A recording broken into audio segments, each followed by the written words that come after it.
Merci madame. La parole est à monsieur Christophe Sirugue. Merci Monsieur le Président. Ma question s'adresse à Monsieur le Premier ministre. Monsieur le Premier ministre, le monde du travail a changé. Il est marqué à la fois par une évolution de l'individualisation à l'intérieur de l'entreprise. Il est marqué par les enjeux de la mondialisation. Le monde du travail est marqué aussi par les évolutions que nous avons connues de pans entiers de notre industrie. Le monde du travail se caractérise aussi aujourd'hui par l'émergence d'emplois qui ne sont ni relevant du salariat, ni relevant des travailleurs indépendants. Et ce monde du travail qui a évolué nous amène impérativement, si nous voulons à la fois donner à nos entreprises les capacités de se battre dans le contexte concurrentiel que nous connaissons, et en même temps, si nous voulons assurer aux salariés, aux travailleurs de ce pays, une protection. C'est en ce sens que nous nous sommes engagés sur ce texte, que nous avons à la fois corrigé pour des éléments que nous contestions et que nous avons fait évoluer avec des droits nouveaux aujourd'hui en direction de beaucoup des travailleurs et des salariés de ce pays. Ce texte qui a bougé permet de prendre en compte des enjeux qui sont soulignés par beaucoup depuis longtemps. Des enjeux par rapport à la concurrence du travail détaché, des enjeux par rapport à la problématique qui nous est donnée aujourd'hui du droit à la déconnexion. Chacun sait que le numérique est venu finalement s'interposer dans nos échanges. Monsieur le Premier ministre, nous avons voulu un texte qui bouge, nous avons voulu un texte qui soit en cohérence, nous avons voulu réformer. Pouvez-vous nous dire ce que vous comptez faire par rapport à l'ensemble de ce texte que nous avons défendu ? Merci. La parole est à monsieur le Premier ministre Manuel Valls. Monsieur le Président, Mesdames et Messieurs les députés, Monsieur le député cher Christophe Sirugue, en vous répondant, je réponds d'une certaine manière aussi à la question de Monsieur Saincy il y a un instant.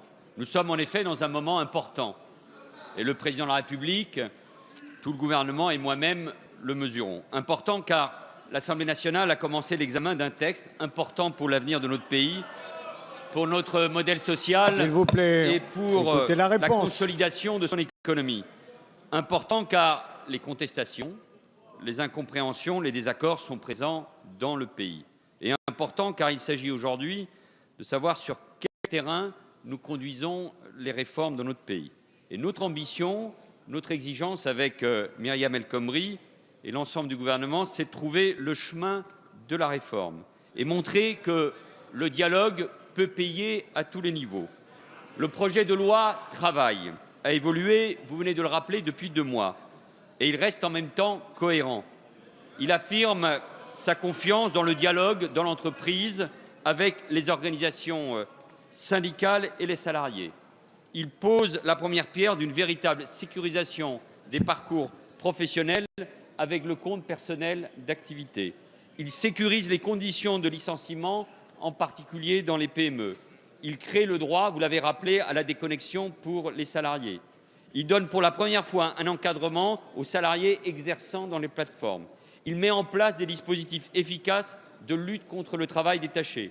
Et il prévoit la création de plusieurs dispositifs en faveur de la jeunesse. Voilà les principaux éléments que vous connaissez parfaitement, monsieur le rapporteur de ce texte.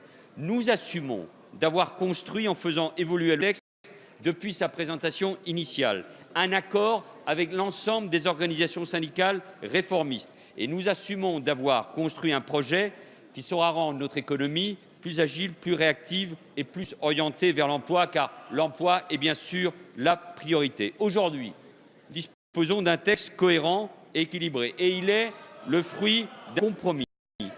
Nous assumons avec ce texte d'ouvrir encore plus nettement cette possibilité, en aucune manière porteuse d'insécurité pour les salariés. Un accord signé majoritairement par les organisations syndicales ou un salarié mandaté n'est jamais un recul des droits ou des garanties des salariés.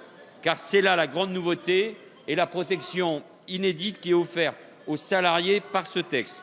Pour être validé, un accord doit être majoritaire.